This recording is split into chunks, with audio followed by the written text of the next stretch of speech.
Yeah. Well, we could do it with, we could hang out with Kimber. We could even maybe let her in the room if she wants to. I don't know if she has her hair done. Her hair did. Hi, Kimber. We are here for the Ricky Williams show, although Ricky Williams is apparently teaching a workshop in New Mexico, I think it is. So we just found out that he won't be here. But Kimber, if you want to come in the room, we can give you the link and we can all talk about the topic. We thought maybe we could talk about the topic and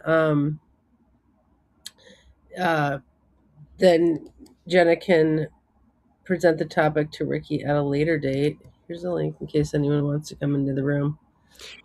Kimber would be great, Kimber, if you're free, because Kimber and I have like jammed on this. Like I've presented the death theory to her and we went through a bunch of charts together on it. So she's like up to speed. Okay, interesting. All right, okay, so you're kind of the host of this show because I have no idea what's going on. Okay. All right. And I'm allowed to talk about controversial people, right? Yeah, I mean, oh my God, I'm still called the bossy friend. I'm not a bossy friend. How do I get that off of there? I had to take mine off too when I like entered the room. I forget how I I'll did have it. to look at that when I enter the room next time. I'm not the bossy friend today. That was from another episode. Okay, Kimber's coming in. So, well, I think you have all kinds of freedom to do whatever. If the FBI, if our FBI agent wants to take it down later, then they can let us know that, hopefully. Mm-hmm. That's a good call. Okay. Well, so what happened was I found out that Charlie Kirk died, is how this all started. And I was like, first of all, who is this person? And second of all, when he died, in case people don't know, I'm sure everyone knows, he was shot while giving a presentation of some sort at a college. So what that meant was people immediately started posting about it on social media, meaning we had pretty much a precise time. We also knew exactly where he was. And as long as you have that information, you have a chart. So I was like, this is awesome. Like, wow, the astrologer in me, well, the human in me is really sad for this family. Like, any death is sad and all that. But the astrologer in me was very excited to have this chart to kind of look at, because oftentimes when we find out people died, like James Vanderbeek passed away today. I don't know who that is. Okay. He was Dawson on Dawson's Creek. Okay. Okay. So, when Jane Goodall died earlier this year, they don't post the time. They say this morning or something like that. So maybe you'll be able to get a rounded answer. But for Charlie Kirk, we knew the exact minute that this happened. And even though he wasn't technically pronounced dead till later, I stuck with the minute that everything happened, because based on, oh, here comes Kimber, based on everything that everything that I was, aware of from having first responders in my family and extended family, I was like, this is pretty much the moment, even though that's not what the paperwork's going to say.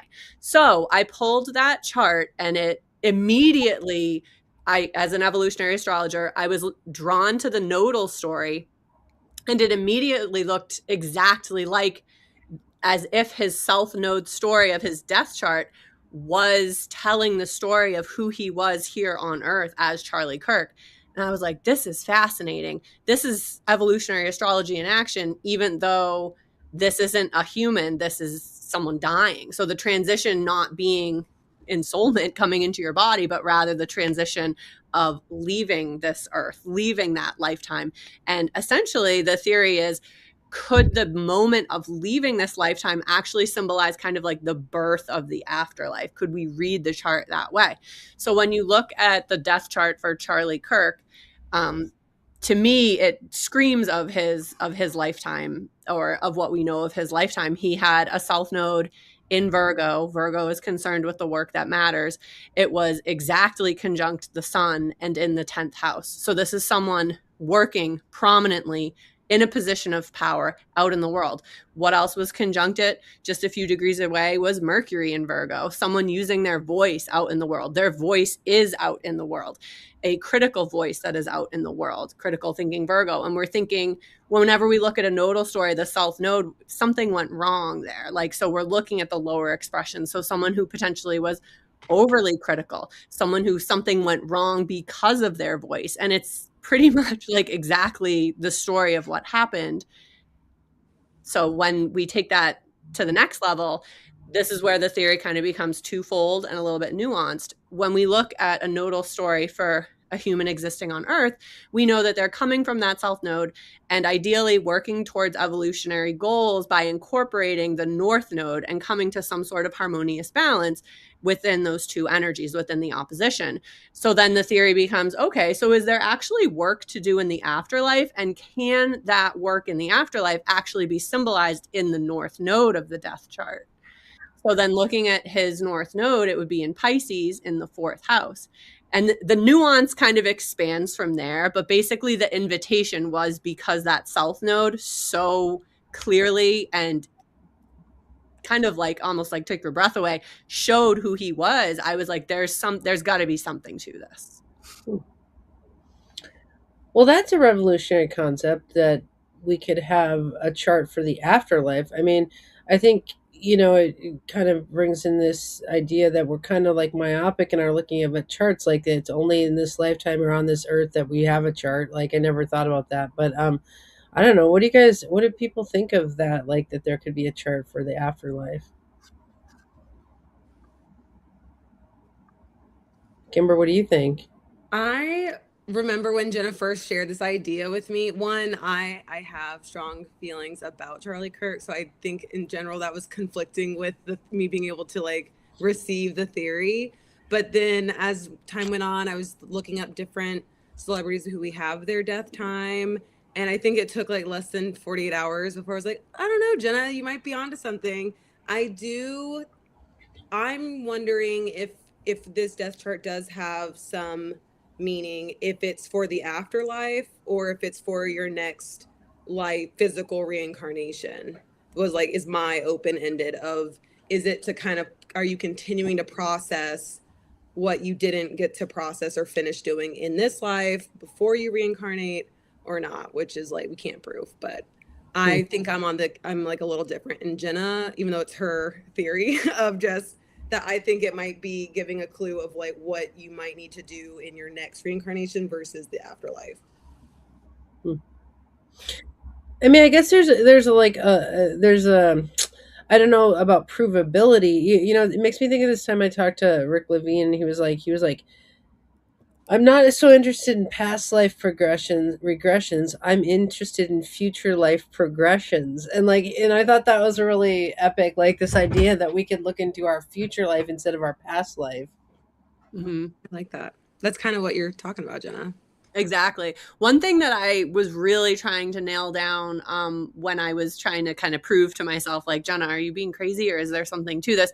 Was do you guys know the story of James Leninger? He was a little boy who, at the age of 2, started like talking pretty much as soon as he got words about this past life, like his first word being plane.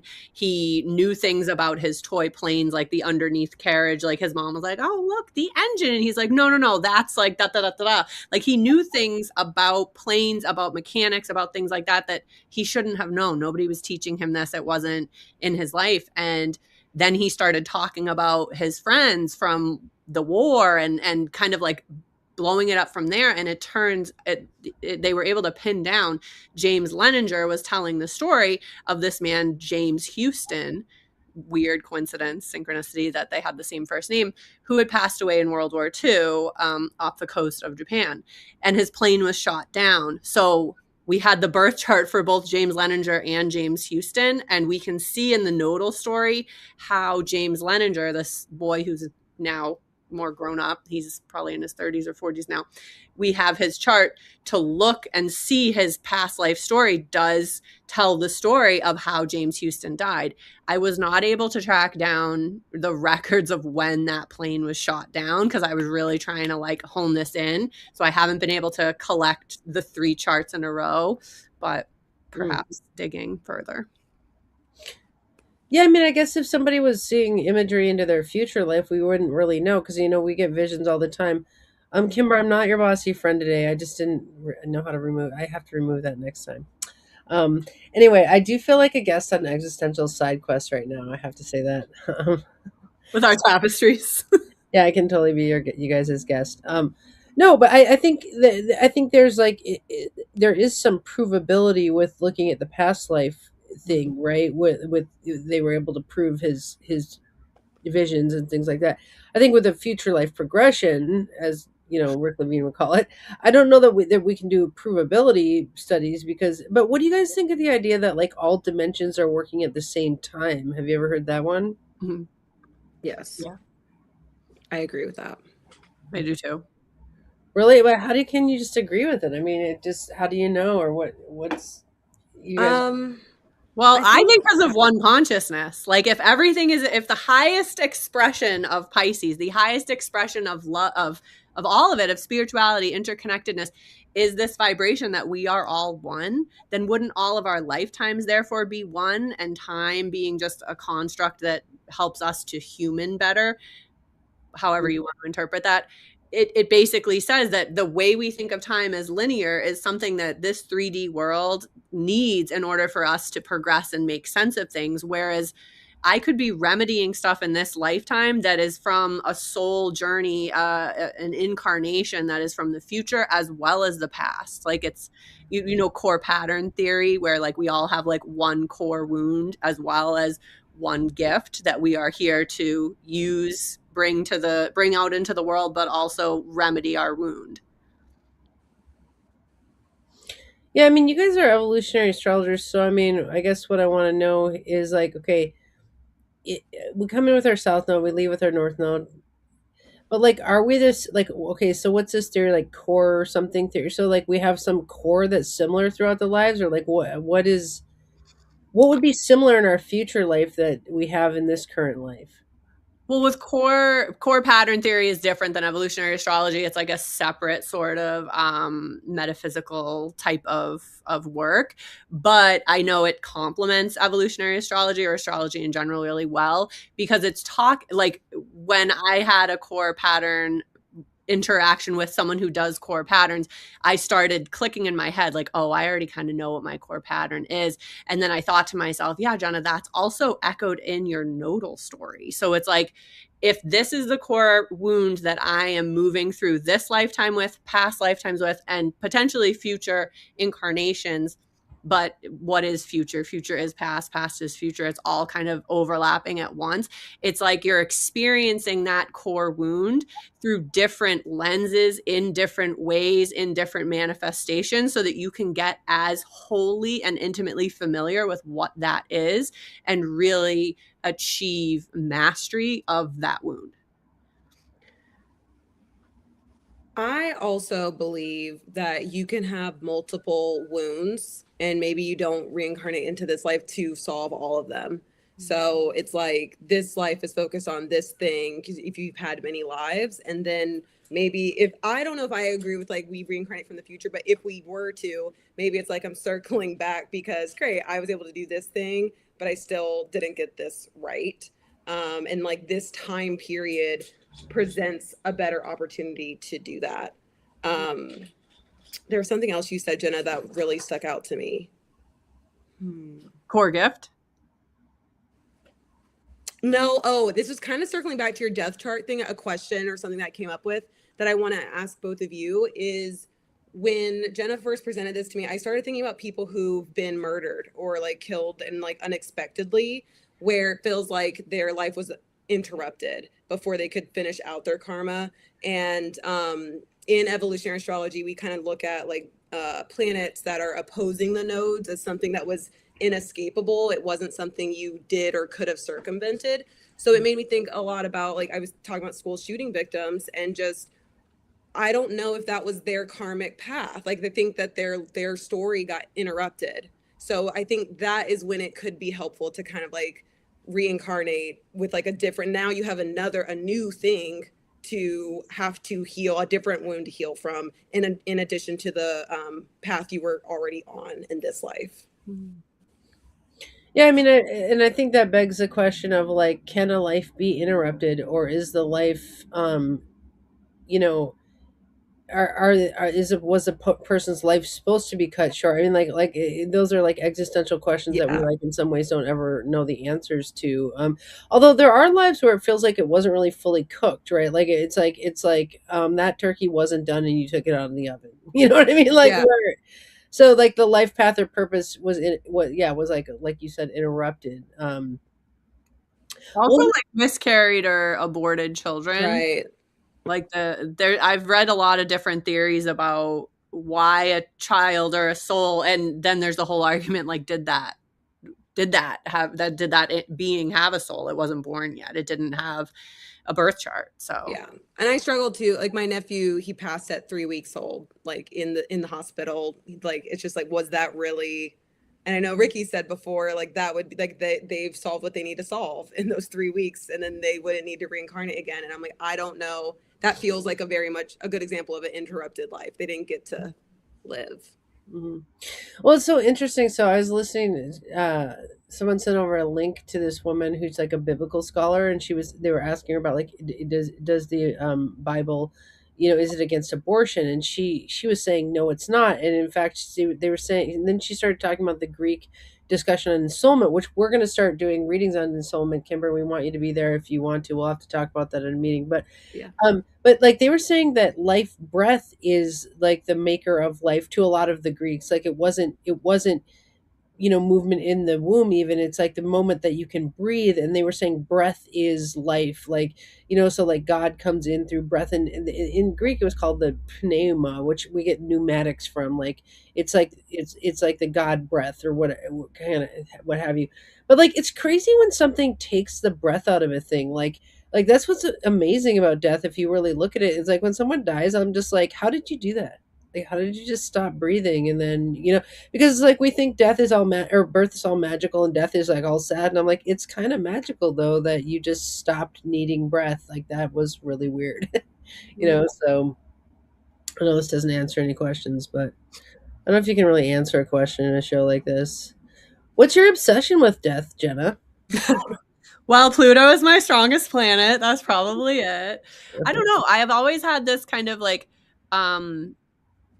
this kind of feeling like I wasn't going to make it very long. And I think that is because when I was born, I experienced trauma. So when you have a nervous system that's immediately like in this heightened state of arousal, thinking that, things are going to go poorly, like this is so interesting to think about with everything that's coming out with the Epstein files and how many traumatized children and these people that were in these states as children, as infants. But anyways, lots of synchronicities.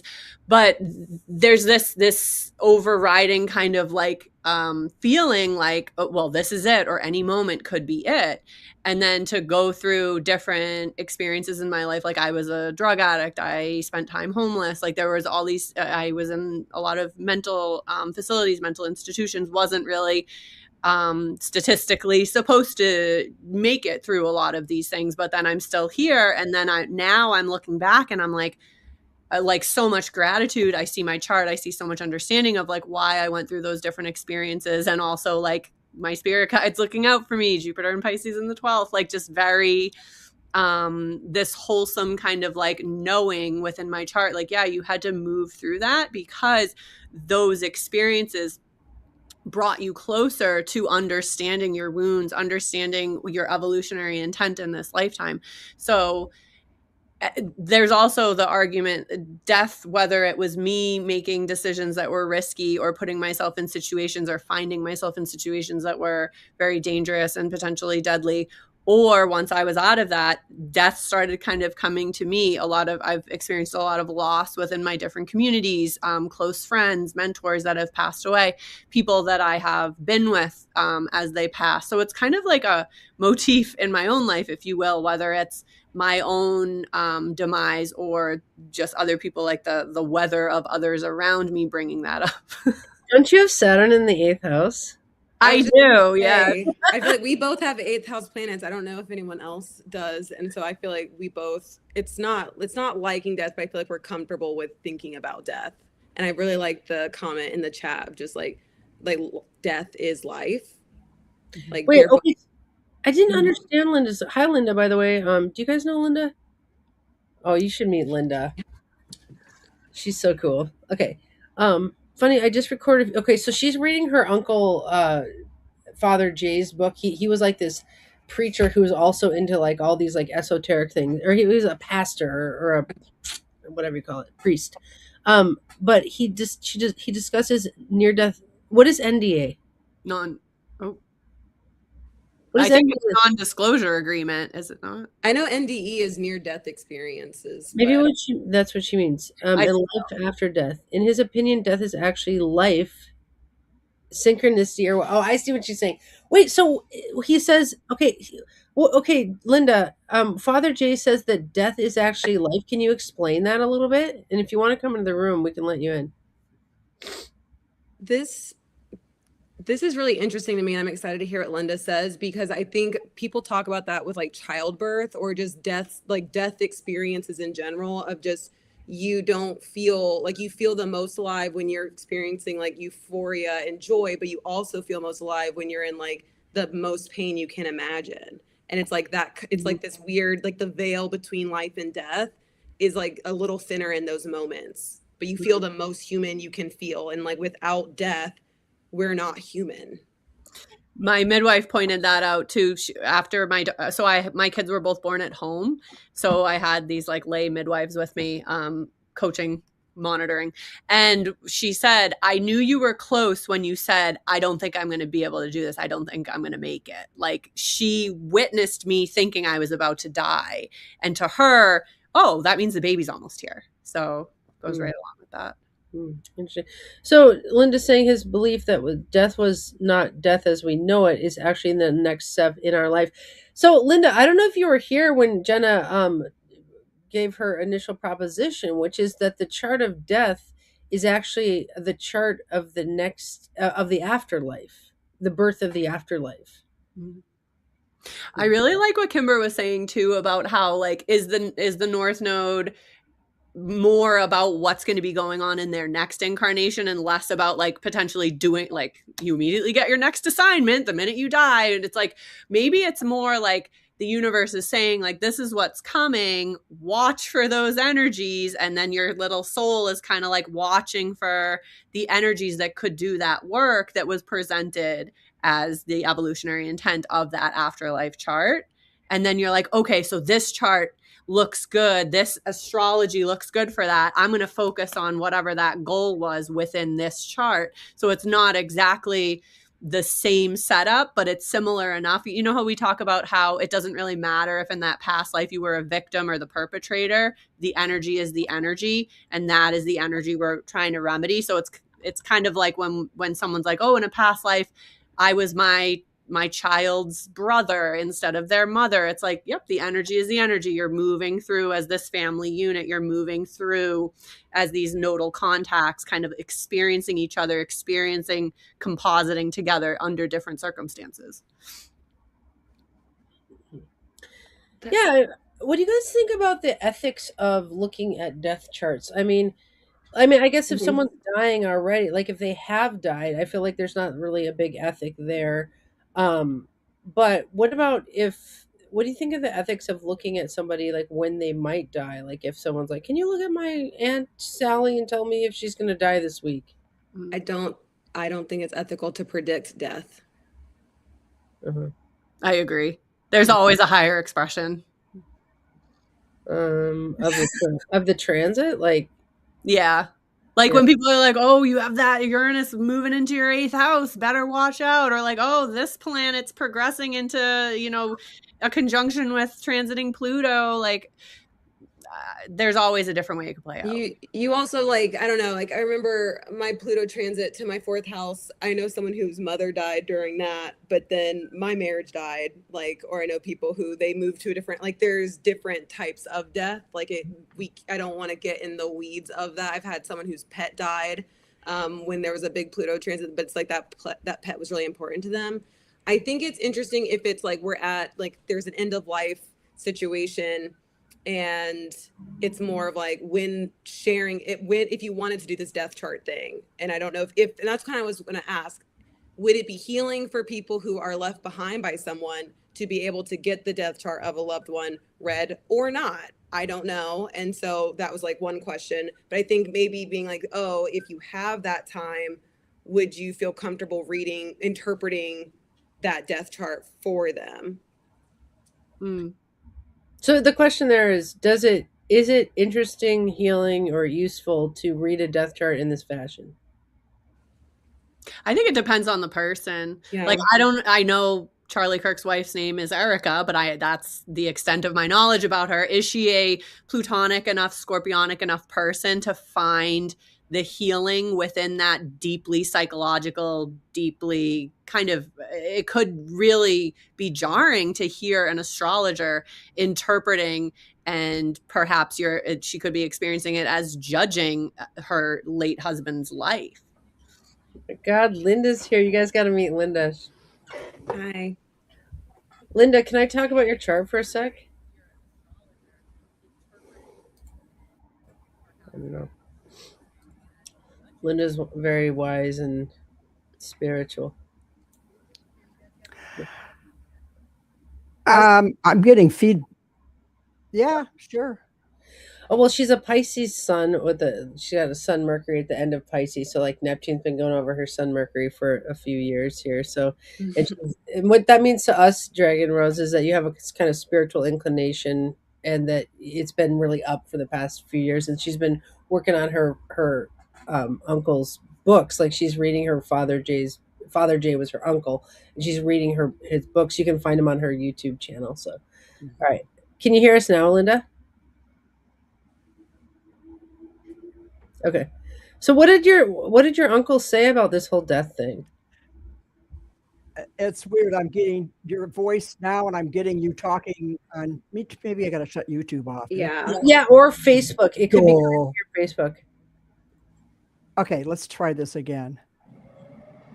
All right, much better. Yeah, I was listening to you through Facebook while I've never used this product, so this is all new to me.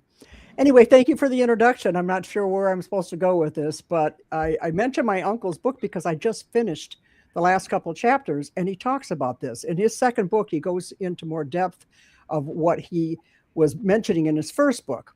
I don't think he meant to write any more than one. So he put everything into the first book, all kinds of stuff. I mean, all of his experiences and all of his thoughts, all kinds of stuff. So now he's breaking it down in the next 5 books and explaining a little bit more. And right now he's talking about passing over and near-death experiences and what. Now you got to remember, this is back in the 80s, 70s, and 80s. So this is, and what he's saying is so germane to what's going on now that I'm just fascinated by it. He talks about, because he's a priest, he's called to a lot of deathbeds. And he's had people he didn't know that he's gone to, and he's had people that he knew really well. And in one case, and you'll hear this in a couple of weeks when you listen to my audios, was a really good person, older lady, but she was very active in the church. And so he goes to give her, they don't call it last rites anymore. They call it anointing of the sick. Mm-hmm. So he goes to do his priestly duties, and the daughter and him are there. And he's talking to this woman, her name was Helen. And he starts talking to God, praying and saying, Helen's such a great lady. She does so much for the church, blah, blah, blah, blah, blah, blah. Please send her back so that, that she can continue her work with the church and everything else. And she come out of a coma and looked at him and yelled at him and told him to shut up. And then she went back into the coma. So he goes out and he takes the daughter and they discuss it. And he said, I think she's ready to go. She doesn't want to stay. And they agreed to let her go, that she was waiting for permission to let go. They went back into the room, held her hands, and told her they were sorry for misunderstanding. He was sorry for misunderstanding, and that they sent her with blessings and blah, blah, blah, blah, blah. And she died. She actually, before she died, she opened her eyes again and said, thank you. And then she died. Wow. So there's instances like that he's been a party to. There's even more stories. And it's like his opinion on the afterlife is so totally different than what, I don't know how you ladies were brought up, but I was raised Catholic. Most of the people I know in the spiritual, esoteric, woo-woo world were raised Catholic, and they're not practicing any longer. And there's a reason for that. And all of us seem to come to similar agreements on what that reason is. And I won't go into that here.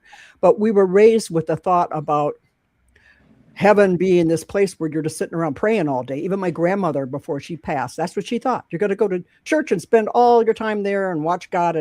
And my uncle said, honey, this is eternity. That's not what's going to happen. And that sounds so very boring.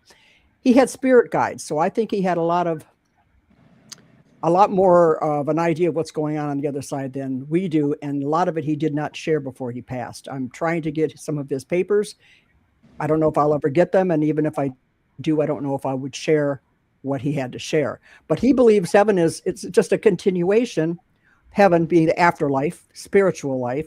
It's just a continuation of what we already are. We're just spirits in a bodysuit, meat suit, whatever you want to call it. And when we pass, we move on to the next level. So I can't obviously speak for him. I'm only speaking what he has said, but that's what his thoughts are about that. And he was not afraid to go. Interesting. I have to admit that I'm 48 years old and I've actually never heard this concept before, that death is actually a beginning of something. Like that's new to me. I don't know if it's new to people who are here in the chat, or like if anyone has any questions or comments about these things. Questions for Dragon Rose, who is privy to these writings from her uncle, or questions from Jenna and Kimber, who study evolutionary astrology. So does this do the evolutionary astrologers talk about this death as birth thing, or is that your own idea, Jenna? That's interesting because I grew up Southern Baptist, so I think we talk about like, oh, my life's beginning with Jesus when you die, and so I think it's just tweaking what is heaven or what is the afterlife, less like growing up with like the idea that death is a birth, and because just even in like religion is like a thing, is a part of that belief. So it's just like my view of what happens when you die, I think, has evolved greatly. But the life side, that was just part of being raised in the church.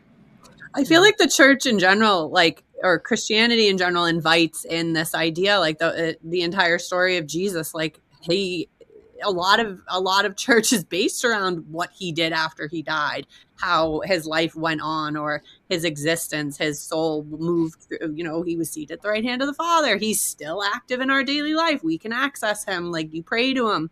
It's like he still has his ability to discern and impact all of humanity. So they're presenting us with this idea that, this isn't it. And also heaven isn't just a party or a vacation. It's actually a place where you're still able to potentially interact here on earth. And then how many people do we know that might not be religious or might not even be spiritual, who they see a cardinal and they're like, there's my grandmother, or there's different ways that we look for signs, and we've created, or whether it's created meaning or noticed meaning or witnessed meaning within these different experiences, symbols, signs. I think that we are more subconsciously open to this and knowledgeable about it than we realize. Or we're afraid of not existing, so we make it more comfortable. I just think we've learned a lot more as we've aged. When I was young, again, and he says this multiple times within these first two books, your God is too small. We're thinking of God. We're putting God in a human body. We're picturing him as an old man sitting on a throne with a long white beard, wise looking old man, because that's what it was easier for us to understand as children. Mm-hmm. They had to give us some kind of an image, because it's hard to wrap your head around a concept of something, of a being that is all-knowing, omnipresent, omni-everything. I mean, there is no name for it. It is what it is. I am that I am. So it's really hard. Now, as we get older and we get into a lot of these other areas, and even he did. I mean, he was very staunch growing up. Grew up in a Lebanese Catholic family. Back then, maybe still today, they gave one of their sons to the church. That was just the way they did things, and he happened to be, surprising to him because he wasn't expecting it, he happened to be the son that went to the church. But he's had a lot of experiences and learned a lot. Even going, you're in seminary and you're being told hell and brimstone and you're going to go to hell forever and ever and blah, blah, blah, blah, blah. And he goes home and he's telling his mother and his sisters, about this, what this minister, priest, a fellow priest, teacher, whatever, was telling him. And my great grandmother, I wished I'd have known her. She passed when I was probably 4 or 5, I think, or maybe the year I was born. I'm not really sure off the top of my head. She looked at him and said, "No, that's not God. I'm a parent," she said to him, "and I would always want you to be with me. I would never want you to not be with me. So don't you think God's love is even greater? He would never condemn his children to this so-called place called hell that was created by the church, basically. I mean, you can live in hell right now. There's people on earth that are living hell. They're living in what would be considered a hell. So, you know, his whole attitude at that point, I think that laid the groundwork to open him up, where he started studying Edgar Casey, handwriting analysis. I mean, all these things. He just got into all of these things.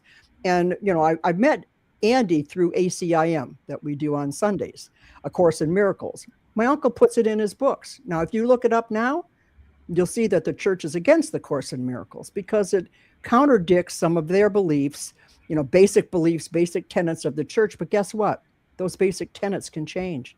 Every so often you get a pope up there that says, you know, we got to get modern here. We got to breathe some fresh air into the religion because we need to get the people in the churches. We need to get the coffers filled or whatever. And they change the rules. So people who think these rules are made cut in stone are wrong. So I guess the bottom line is keep an open mind.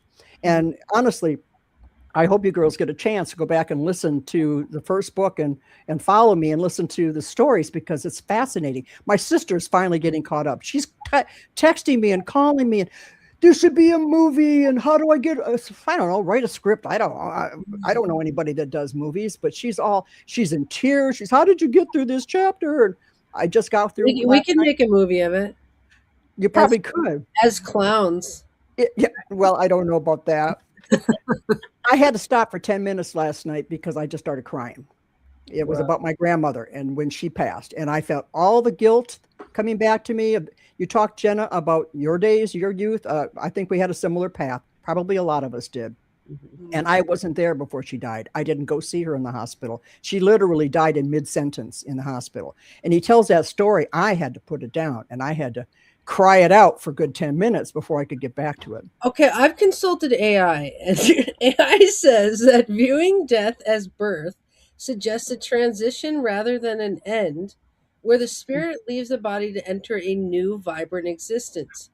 This perspective, often compared to birth from the womb into the world, reframes death as a liberation, transformation, or a return to higher consciousness. Right. That's kind of like there's birth doulas, there's also death doulas. Right. Like it's energy moving. That's a good way to put it. If you don't want to look at it from a religious standpoint, look at it from science. We are all energy. And we don't disappear. I like what you said, Linda, about like God, everything. It's too much for us to really understand and comprehend. I remember the daughter of my CCD teacher growing up saying, every religion is right. It's just we're all looking at different parts of God. And I remember when she said that, I was like, I don't know why, but what you just said is correct. And I'm holding that. And that is my belief forever. And I was just thinking about it the other night as I was sitting on the couch being very human and judging people who are spiritual while talking to my husband. And I said, I totally believe that, every religion is correct and we're just looking at different lenses. And then I was like, even agnostics who are like, I don't really know and it doesn't impact me. You know what? That's actually true too, because in their reality, it's not impacting them. They're not engaging it. They're not giving it the time of day to impact them. And then I thought to myself, well, what about atheists who are certain that there's nothing? And I was like, you know what? They're actually correct too, because in its infinite everythingness, it's also nothing at the same time. So it's like literally every religion, every belief system has truth to it. It's just these different lenses. Maybe we could even call them our charts that we're looking at the world through and saying, okay, well, that's how it makes sense to me. Well, I'm 73. I'll be 73 next month. And I was raised Catholic school, grade school, Catholic all girls high school for a couple of years. But back then we were raised that Catholic religion is the only true religion. If you're not Catholic, you're going to hell, period. End of sentence. Well, guess what? That got changed. That's not true anymore. My uncle never bought into that, even when it was still the rules. Now he did stick with a lot of the rules, like he didn't get married and all that kind of stuff. But yeah, Well, open-mindedness. isn't there that analogy of that if you all are looking at an elephant in a dark room, like I could be touching the Yeah. tail of the elephant in the dark room and saying like an elephant has a long thin thing coming out of it, and someone else is touching the trunk and they're like, no it doesn't, it has a thick thing coming out of it, and someone else is touching the side and they say no it doesn't. And that's like saying like God is the elephant and we're all kind of grasping onto different sides of the elephant. Is that kind of what you mean, Jenna? Yeah, and the fact that like even if you're touching the tail and somebody else is touching the tail and they have a ton of Virgo and you're like, oh yeah, this is a soft tail, where you don't have any Virgo, put the banner up, and that person is like, oh, it's not soft. What are you talking about? There's bumps in it. Like we can even have like why eyewitnesses are so not reliable. It's because Right. we're seeing it through our own experience, our own unique reality. Perspective. It's all about perspective. Okay, check out this perspective, you guys. It's called the Kenning Zoo perspective, that says that death is a process that moves through us continuously, not just a single final event. Yes. What do you think of that? The as soon as you're born, you start dying paradox. I mean, yeah, like, you know, when you're like, is it 28 or 25 when you have like more, like your cells don't regenerate as fast, or like you're like, there's just this, it's a gradual thing. It's interesting to think about that as the progressed lunar return too. It's like there's some symbolism astrologically because the moon is about healing. You got one full cycle via progression, and now it's like, okay, you got the healing. That was your experience of that. Okay, let's be real, you guys. Now I'm going to take it. Look, I figured out how to edit my name. Thank God. So you guys, I'm going to be a talk show host about this and ask the question of like, is this just people making them feel better about death? I mean, like, isn't this just people just being like, oh, I don't want to die, so I'm going to change my perspective about death to make it seem better? I don't care. I don't think I'm saying I don't think we need to know. I feel like needing the answer, needing the certainty of this is what it is, yes, is trying to comfort ourselves. And it's like it's like whether this is it or not. It's like I think the point is that we will die. Like mortality is a thing. Live your life. Like you don't know, you're not guaranteed old age. Live and be a good human and see other humans as also living. And then just so that when you die, you are at peace as much as you can be. But it's like I don't know if it's my business to know what happens next. I'll find out when I'm there. But isn't it like all meaning making is just inherently projection anyways? So like, is there even really a difference between making meaning or projecting something or recognizing a pattern? I think that that premise that you presented would be valid 100 years ago when people, if they did have these experiences, never talked about them. But people have died physically, literally, clinically, medically, died and come back and shared their stories. And even before it started becoming a big thing in the 70s and 80s and 90s, there's stories of a guy back in the 18-something, and he tells his story. There's books written about it. So I don't think it's something that we just make up to make ourselves feel better. I'm not afraid of what's coming, because people are still afraid of what's coming, even if they, I guess I don't think I am anymore, but I know there was a time that I was deathly afraid. I went through my whole drug and all of that after my mother passed away at age 28, or I was 28. She was 48, just dropped dead. And I thought, I could drop dead tomorrow. What am I doing with my life? So I threw it away for a couple of years. And here I still am.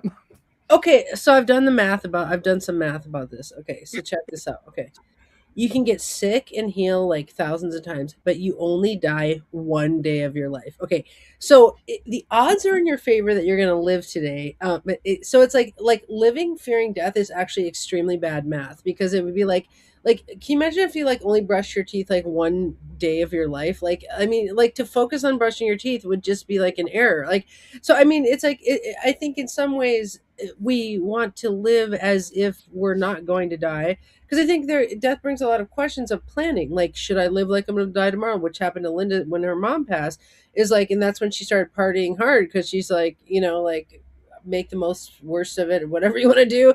But yeah, I mean, I think it's better to just let death handle itself Yes. around you, actually. Well, that's exactly why we don't know when we're going to die. Most of us, we don't know. We don't really want to know, because we would not live our life if we constantly knew, oh, wait, in 3 more days, I'm going to die. There's another story. He talks about a woman. I'll give you the short version. Her father visited her 3 times over a period of a couple of weeks. In her dreams, I guess she said he woke up, but whatever, and told her, and she right away said, "Am I going to die, Dad?" And he said, "No, not yet, but you'll be coming and joining us soon." Comes back the following week, and okay, well, first she says, "Okay, I guess I'm kind of ready. Things are going pretty crappy right now." And the next time she says, "No, your things have gotten better. I kind of want to live a little longer." And he said, "I'll find out and I'll get back to you." Comes back the third time and says, "I'm sorry. I can't tell you what's going to happen or when it's going to happen, but it will be fast, and you are joining us." And the day of my grandmother's funeral, a freak accident happened on the road in Michigan, and it killed her instantly. But in the meantime, she cleaned her house. She wrote letters to her family. She got, told her husband how to take care of business with her being gone. But can you imagine if we knew the day of our death, how would we live? Right. That's why I don't think we should be predicting death as astrologers. In the Show Your Work book, that I'm pretty sure it was this, they were talking about like how a near-death experience, you never live more freely and more contently and happily as you do after you feel like you've cheated death. It's like, just to wake up is such a gift, and to have that super positive outlook and be resilient to, the hazards of living a human life. And then eventually it kind of, you get used to living again, and you aren't as easily impressed. So if we could live every day as if we almost died. Mm-hmm. Well, okay, I'll have to tell you something. This is a producer secret that you guys can use with people that you're developing in your life. If they won't express themselves, they're like, "I'm too humble and I would never show off," and all this stuff, and then you're like, you're gonna die tomorrow. They're always like, "Oh my god, I better get all my stuff out, and like I better like show my work," and like this idea, like the idea that we might die tomorrow, like. And so like, how do we do that? Like for me, like I always I like work in the medical field outside of astrology, and so I'm seeing people sick all the time, and I'm like always remembering like, oh, I could get sick tomorrow, and if we don't do our work, our good work, like could die without our imprint being stuck here, so I do think that, exactly like Jenna's saying, like the idea of death keeps us producing life, and in that way it's useful. I think that's why psychedelic journeying can be so healing, because you can within that experience death, whether it's an ego death, whether you are having visions or full on experiences of dying or of your loved ones dying. And then when you come out of it, you have all that experiential knowledge to be like, time is limited. I need to really do the things that matter. Whenever I need a kick in the pants, I always am like, okay, it's time for a trip. And a bad trip. There's no such thing as a bad trip, because the worse it is, the more you actually are motivated and heal. Yeah, I should just let you do my other job for one day. I think it's interesting when you think about like 8th house planets, or just like that's the higher expression, is like being motivated to like live and produce. And like some people avoid, or there's like this preoccupation. When I was a kid, it was the prayer we have to say it at night: "If I die before I wake." So I was convinced I was going to die in 1st and 2nd grade. And I was such a weirdo, but I was like, I have to wear matching pajamas every night, because if I die, I need the coroner to think I'm responsible. But it was like, but I was so stressed about dying because of this prayer. And it's like, I feel like people can go there, or they're like, I don't want to think about death. But there's no urgency, like healthy urgency to life, or to, write or do something. And so I wonder, something that I guess that we can cook on another time is just how to support people who come to you with like a preoccupation about death, where it's like, you can say, I don't predict death, or like, that's not healthy. Or you ask them about like death and they have like a really adverse reaction to it. and that's part of like their work here, how to like, because I just think it's such a polarizing thing in our society to think of, to like be comfortable with it. Interesting. You're right. That was implanted very young in that prayer. Yeah. That's, yeah. Another thing we got to trip on is posthumous transits to the chart. Have you Oh, guys? they totally work. Yes, I love that. I do have another question, Jenna, I think, or I want you to continue, and maybe you can do this on the Ricky show again. It's just two questions I have is whenever we think about people like murder suicides or people who die, like, so the killer and the victim die at the same time, so they have the same death chart. And then also thinking about similarly when like if a mother dies during childbirth, so her child's birth chart is her death chart. And like what, like kind of thinking about when like the death chart has like multiple layers. So I'd love to expand. Dude, death twins. That's crazy. Right, but it's like my life is her death story. Like, you know, it's just like how does that feel to that individual? I don't know. I'm wondering, like, is it comfortable? Like, is it this a comforting tool, or is it something that could be heavy if we ever use the death chart in like practice? I wonder too about that child, that hypothetical child whose mother died in childbirth. And of course their birthday is going to bring that energy around because, you know, that was the event.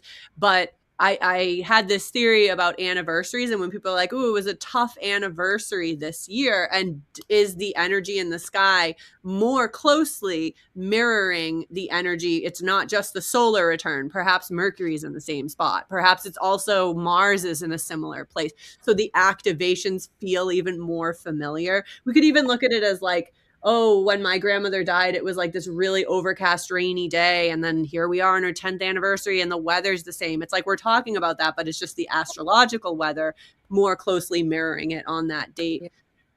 Yeah. Well, okay, you guys, we have to close the room. But hey, I'm glad we went ahead with this show, Jenna, because Ricky's not here. He's at a workshop, and we didn't know that earlier. But Linda, I'm so glad you came into the room. Like, thank you. And you too, Kimber.